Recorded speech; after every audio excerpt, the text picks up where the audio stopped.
Have you ever tried to tickle yourself? I mean, actually tried, not just brushing your arm, but really trying. Maybe under your ribs, your neck, or the bottom of your foot. Go on. I'll wait. Kind of disappointing, isn't it? Nothing really happens. But if someone else touches those exact same spots with those exact same fingers, suddenly you're squirming, laughing, and trying to get away. Somehow, the exact same skin, touched in almost the exact same way, creates two completely different experiences. Why? Most of us never stop to ask. It's one of those strange little quirks of being human that feels completely normal until someone points it out. And then, all of a sudden, you can't stop thinking about it, because when you really think about it, none of it makes much sense. Your fingers don't magically become different just because they're attached to your body. Your skin hasn't changed, your nerves haven't changed. So why does your brain react as if those touches are completely different? Well, to answer that, we have to go back to something almost everyone has experienced: being tickled as a kid. If you have siblings, there's a good chance you've been through this before. Someone pins you down. You immediately know what's about to happen. No! You start laughing before they've even touched you. Then it begins. The ribs, the neck, the feet. Within seconds, you're completely powerless. You're laughing so hard your stomach hurts. You're begging them to stop. And the strange part is, you're laughing while desperately trying to get away. Think about that for a second. That's a weird reaction. When something is genuinely funny, you lean into it. You want more. But with tickling, it's the complete opposite. You're laughing while trying to escape. In fact, if someone tickled you long enough, it would stop being funny altogether. Which raises an even stranger question. Why do we laugh at all? Scientists have argued about this for centuries. Some believe tickling helped parents bond with their children.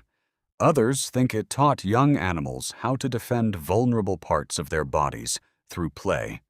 Your ribs, your neck, your stomach, your feet.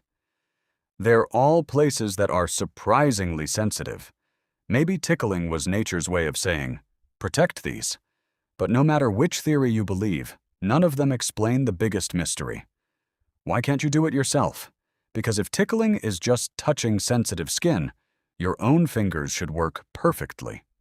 Yet somehow they don't. And the answer starts with a tiny prediction.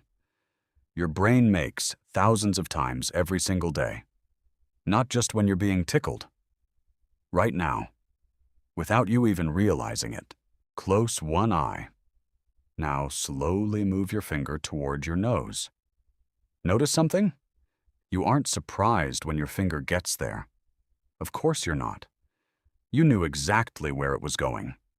Now imagine closing your eyes, and someone else reaches toward your face.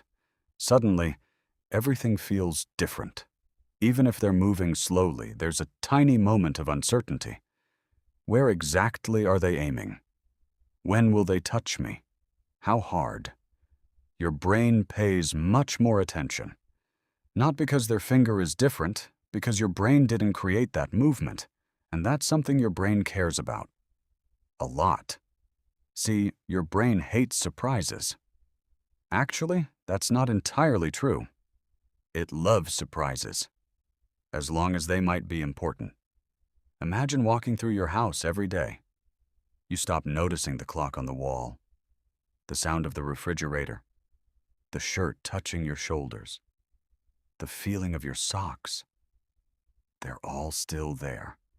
Your brain has simply decided, I already know about those. So let's focus on something new. It's incredibly efficient. If your brain paid full attention to every single sensation, every second, you'd be overwhelmed before breakfast. So instead, it makes predictions. Thousands of them. Every minute, it predicts what you'll see, what you'll hear, what you'll feel, and most of the time it's right. Which brings us back to tickling. When you decide to move your own hand, your brain already knows exactly where it's going. Before your finger even touches your skin, your brain has already predicted the feeling. It's almost like reading the ending of a mystery novel before you start the first chapter. There's no surprise left. and without surprise, the magic disappears. But here's where things get really interesting. Because scientists wanted to know something. What if you could trick your own brain? What if your own touch didn't happen exactly when your brain expected it? Would you finally be able to tickle yourself? It sounds ridiculous. So ridiculous that researchers actually built a machine to find out.